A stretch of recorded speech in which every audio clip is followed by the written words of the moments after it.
مجربات کے ساتھ جڑی بوٹیوں کے ذریعے علاج کیا جاتا ہے، مکمل جڑ سے روگ دور ہو جاتا ہے۔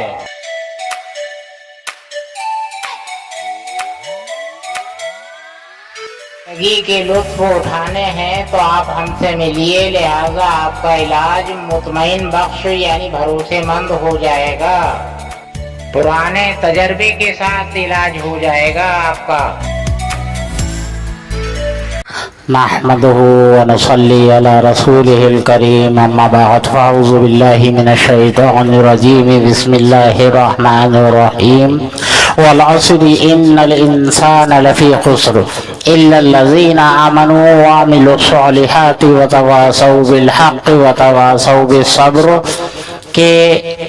خسارے سے باہر وہ لوگ ہیں جو کہ ایمان لائے اور اعمال صالحہ کیے۔ اگر ایمان لانے کے بعد میں اگر اعمال صالحہ ہیں یعنی تو پھر وہ کامیاب لوگ ہیں، ورنہ یہ حج، روزہ، نماز، زکوٰۃ، چہرے پر داڑھی وغیرہ صرف اگر نام کے لیے ہے، وہ نماز کیا جو کہ حالات عملی جامے کو نہ بدلے، جی وہ نماز کیا جو عملی جامے کو نہ بدلے، عملی جامہ بالکل حقیقی دین پیدا کر دیتا ہے۔ جی نمازی اگر ہے صحیح معنی میں تو اس کے اندر حقیقی دین ہوگا، اللہ کے رسول پر ایمان ہے تو اللہ کی ماننے والا ہوگا، اور رسول پر ایمان ہے تو رسول کی پیروی کرنے والا ہوگا، یعنی قرآن اور حدیث پر مکمل عمل کرنے والا ہوگا، ورنہ وہ حج، وہ روزہ، وہ نماز، وہ زکوٰۃ منہ پر مار دی جائیں گی کہ اگر کہ بددینی رہی یعنی اعمال صالحہ نہ رہے اور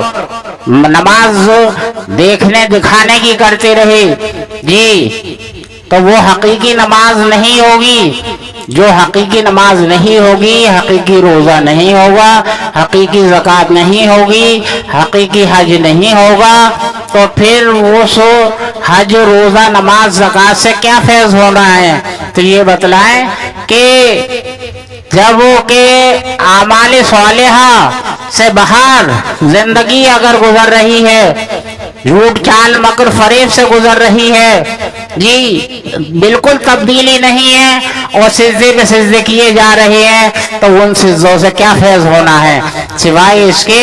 کہ بلکہ اور گنہگاری ہوگی کہ منہ پہ مار دیے جائیں گے۔ رات اور دن قرآن پڑھ دیں، رات اور دن قرآن پڑھیں، رات اور دن پڑھیں، لیکن عملی جامع میں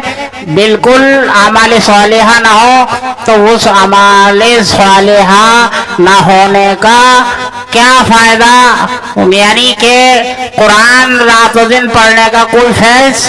جی صرف پڑھنا نہیں ہے، وہ قرآن مجید جو ہے عملی جامع کے لیے ہے، قرآن احکام ہے، جی اور ہدایت ہے، تو لہذا یہ ہے کہ ہمیں ہدایت جب ملے گی جب ہمارے اندر تقویٰ ہوگا، یعنی کہ ہم صحیح ایمان والے ہوں گے اور حلال پر ہماری گزری ہوگی، نہ حرام کھایا ہوگا، نہ حرام بولا ہوگا، جی غلط بولنے سے پرہیز رکھا ہوگا، غلط کھانے سے پرہیز رکھا ہوگا، تو ہمارے اندر اعمال صالحہ ضرور آئیں گے، جی ورنہ یہ ہے کہ ایسی نمازیں جو کہ زندگی میں تبدیلی نہ لائے، ایسے حج جو زندگی میں تبدیلی نہ لائے، ایسے روزے جن کے اندر میں کہ دوسرے بھوکوں کو احساس پیدا نہ ہو، تبدیلی نہ لے کر آئے، تو ان نمازوں سے، ان روزوں سے، ان زکوٰۃوں سے، ان حجوں سے کیا فیض؟ تو لہٰذا یہ ہے کہ اگر اعمال صالحہ ہیں تو فیض ہی فیض ہے، اور اعمال صالحہ نہیں تو کوئی فیض نہیں۔ وآخر دعوانا الحمدللہ رب العالمین برحمتک یا ارحم الراحمین۔